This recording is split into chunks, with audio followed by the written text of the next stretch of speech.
You're embarrassingly well known for the concept of smart specialization, isn't it? Tell us a little bit about what that concept is and how you operationalize it, how you put it into practice. Okay, so it's a question which should deserve a very long answer because there are many things to say. First, it's really, I think, part of these new ideas and thinking about the new industrial policy agenda, which means, okay, after a couple of decades where under the so-called Washington consensus, the policy was really limited to horizontal instruments, to framework conditions, improving and upgrading the whole capacities of a system, then it has been rather disappointing in terms of results when we are looking for example, at the regional level in Europe. Most of the regions, in particular the less advanced and the transition regions, have not made so much progress, and so all this spending of money about horizontal instruments in a sense had no effect about economic growth in these regions. And the first evaluations now are really showing that. And this was a lot of money, this was the money of the cohesion policy, billions are on the table. All these regions have tried to do something like improving the innovation culture of SMEs or having good universities. All these things are important and useful, but smart specialization, the idea is to do something different on the top of that. And so to shift from horizontal policy and logic to a more vertical one, which is to spot, a couple of new activities or new opportunities, which seems to be promising to have a lot of potential in terms of innovation, spillovers, and structural change. So we really shift the logic from horizontal to vertical, but then, of course, we have a lot of skeptical mainstream economists who will say, that's the industrial policy is back, picking the winners, policy captures, etc., etc., which is true. Intervene shortly on that, because one apparent failure seems to be the French example, isn't it? France was well known for a state-directed industrial policy in the post-war, and now it seems to end up with a share of manufacturing which is the same as Britain. And Britain never did it. While Britain at least has a very successful tradable sector in business services, but France doesn't have the equivalent. So this skepticism, of course, has some historical justification in a sense, but in that sense, to which extent would your concept be immune to the criticism which would be raised towards the French concept of industrial policy or the historical industrial policy? So I'm French, so I know very well what you say.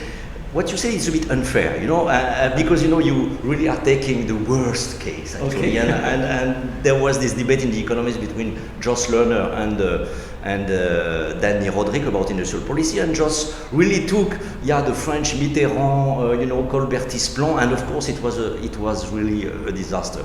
And you can also take other examples which are actually a little bit more positive about industrial policy. But about what you said, actually, what is very important is the idea of designing a new policy process, which will try to, in a sense, do two things in the same time.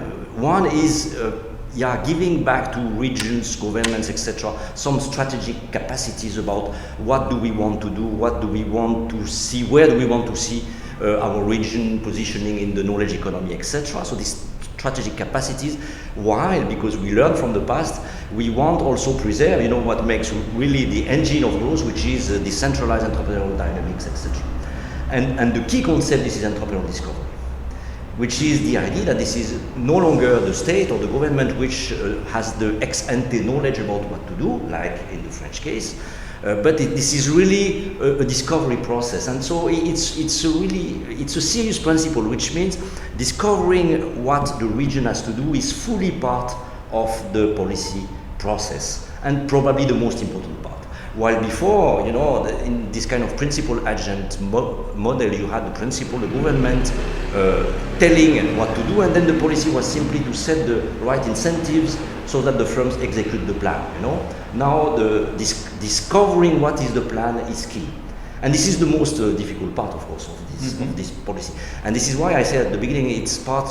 Smart specialization is really part of the new industrial policy agenda, because Rodrik, Grossman, etc., this self-discovery idea, this is really that. And I think it's very important. Can I also, when we discussed in the previous session a bit, the problem in the political context that there is usually an incumbent bias, no? And even in the discovery process, the first people one would consult is the incumbent firms, and the incumbent politicians, So even if it's a discovery process of an interactive process, it would start off with the existing players. But we just heard it's very important to organize industrial policy towards new entrants, new products, new industries, new activities, etc. So how do you get away from this incumbent bias? It's a very difficult question, because in any case, I mean, we know that there is some risk of policy capture, which is the idea of picking the winners, etc., etc. At least we need, and I think we are starting to have, because what was presented this morning is really a strong base of evidence about how the process should be constructed. We now know that, it is very important to get these outsiders, coming into the region, etc. Which means that one part of the policy should be certainly to attract, FDI, to attract, to build networks which really can go far beyond the regional economy, which is a very important point in the smart specialization idea. There is nothing. There is no something like a closed system or autarkic region. A lot of things are based on the connections with other knowledge bases, etc. But openness is extremely important. Now, to what extent policy capture? To what extent can we avoid that? I mean, the first people who will talk to the government, this is the big company of the next door. You need some agents who simulate that. Let me come to a different topic, which is of concern also to our institute, which is covering. We are very concerned about what happens in Europe's periphery, basically the countries which have lower or medium income positions in the European economy, which is the European South, but also some countries in Eastern Europe. What we observe is a very strong bifurcation in a sense. Some countries are doing very well in developing industrial capacities, basically countries which are close to Germany, Czech Republic, Slovakia, etc., Hungary to some extent, and we see a peripheralization of other countries, a big belt, and of course it has been strengthened during the crisis. Sure. I'm sure you're much more familiar with the European South, Spain, Greece, Portugal, and so on. So there is an indication that Europe is moving towards a very strong agglomeration of manufacturing, of industrial capacities. And for the more advanced economies in Europe, that matters less, because manufacturing is not necessarily the only tradable sector. But for Europe's periphery, since they are low medium income economies, manufacturing is very important. So how would you counteract that? How do you see this problem of very strong agglomeration tendencies in manufacturing? Well, I think this is a problem which is well documented, as you just showed it. Then smart specialization can be an answer to that. I will not say the magical solution of everything, but really and I just returned from Portugal. I was invited by the president for the big celebration of the revolution, and so I really studied a lot of cases in Portugal where we see how smart specialization policy can make a difference. So in the footwear industry, this was my question, and so in this kind of middle tech industry where you need to really have this kind of intersection between the traditional sector and new high-tech technology, and where you build these microsystems of innovation which can change the structure, etc. So the footwear industry has been very interesting for that purpose in Portugal, and we can really make a distinction between a smart specialization response or a global value chains response to the same problem, which is the introduction of Chinese companies on the global show market. And we see that Portugal has tried to answer to this external shock, so Chinese shows which are very, very cheap, by building this flexible automation system into the traditional sector, producing a lot of new business models, etc. And now Portugal is second large exporter in Europe. with in a lot footwear. of in footwear. While the global value chain response has been very well illustrated in Brazil, where you have a lot of local cluster with a global buyer, which is the US buyers, so access to a big market, but not very much upgrading of these Brazilian companies, so that when the Chinese are introducing, their product, they could not really respond. So it sounds like the big push, a famous article which was written in the interwar period, to have a big push. How did Portugal achieve this big push of? It was famous for rather low-priced shoes. Was there a very strong state support to achieve that jump in quality?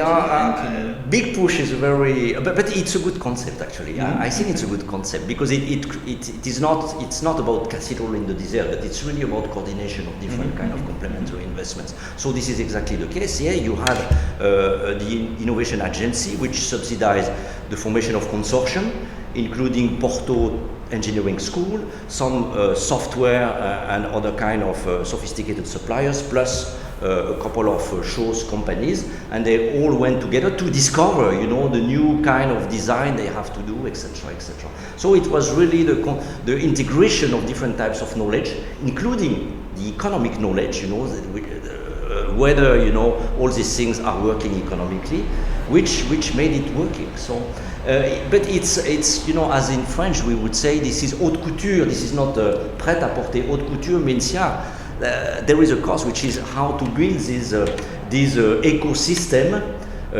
bringing together science, technology, vision, insights, knowledge of the markets, all these things that I call entrepreneurial knowledge actually, to really allow an industry to go forward. Have the employees in their composition changed completely in their skills? Completely, I would not say that, but you have a lot of now high skills, about ICTs, which are now employed in this industry.